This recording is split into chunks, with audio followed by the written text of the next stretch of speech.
খ্রিস্টপূর্ব ষষ্ঠ শতকে একজন দার্শনিক বলেছিলেন, পৃথিবী নিজ অক্ষের চারপাশে প্রদক্ষিণ করে আর গ্রহগুলো সূর্যের চারপাশে ঘোরে। পবিত্র কোরআনেও ওই একই ধরনের বৈজ্ঞানিক কথা বলা হয়েছে। কিছু লোক বলে যে মুহাম্মদ এখানে সেই দার্শনিকের কথা নকল করেছে। আপনার মন্তব্য কি? যে প্রশ্নটা করা হয়েছে যে খ্রিস্টপূর্ব ষষ্ঠ শতকে একজন দার্শনিক বলেছিলেন পৃথিবী আর অন্যান্য গ্রহ সূর্যের চারপাশে ঘুরে, হতে পারে আমাদের নবী হযরত মুহাম্মদ সাল্লাল্লাহু আলাইহি সাল্লাম সেখান থেকে নকল করেছিলেন।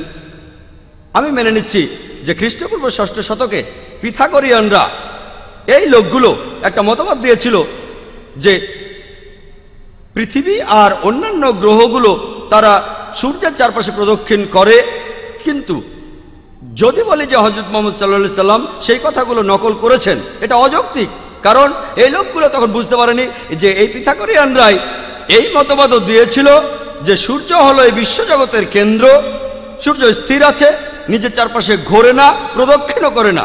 ধরলাম যে হযরত মুহাম্মদ সাল্লাল্লাহু আলাইহি সাল্লাম এটা নকল করেছেন, পৃথিবী আর গ্রহ আবর্তিত হয়, প্রদক্ষিণ করে। আর মুহাম্মদ সাল্লাল্লাহু আলাইহি সাল্লাম এটা নকল করেননি যে সূর্য এই বিশ্বজগতের কেন্দ্র, সূর্য স্থির আছে, আবর্তিত হয় না, প্রদক্ষিণও করে না। এটা অযৌক্তিক। আমি এটা জানি এমন অনেক দার্শনিক রয়েছেন যারা অনেক মতবাদের কথা বলেছেন, অনেক মতবাদ দিয়েছেন, বিভিন্ন বিষয়ে অনেক কথা বলেছেন। তবে যদি ভালো করে দেখেন এইসব দার্শনিকদের বিভিন্ন রকম মতবাদ, তাদের মতবাদের মধ্যে সত্যি কথা আছে, ভুল কথাও আছে। আমরা সাধারণত সত্যি মতবাদগুলো নিয়ে কথা বলি, আর তারা যে কিছু ভুল মতবাদ দিয়েছিলেন সেগুলোর কথা আমরা ভুলে যাই। তারা অসাধারণ পণ্ডিত।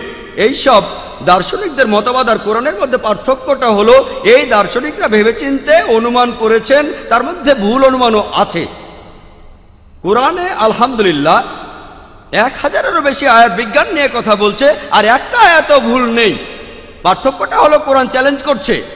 যদি বলেন হযরত মুহাম্মদ সাল্লাল্লাহু আলাইহি ওয়াসাল্লাম এই কথাগুলো নকল করেছেন আর ভুল কথাগুলো করেননি, এই দুটোর ক্ষেত্রে এমনটা হতে পারতো, হঠাৎ করেই হয়ে গেছে।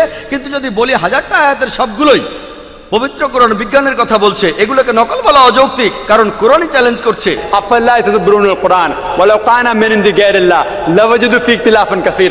সূরা নিসার 82 নম্বর আয়াতে উল্লেখ করা হয়েছে, তাহারা কি কোরআন সম্বন্ধে অনুধাবন করে না? ইহা যদি আল্লাহ ব্যতীত কাহার নিকট হতে আসিত তবে উহাতে অনেক অসঙ্গতি থাকিত।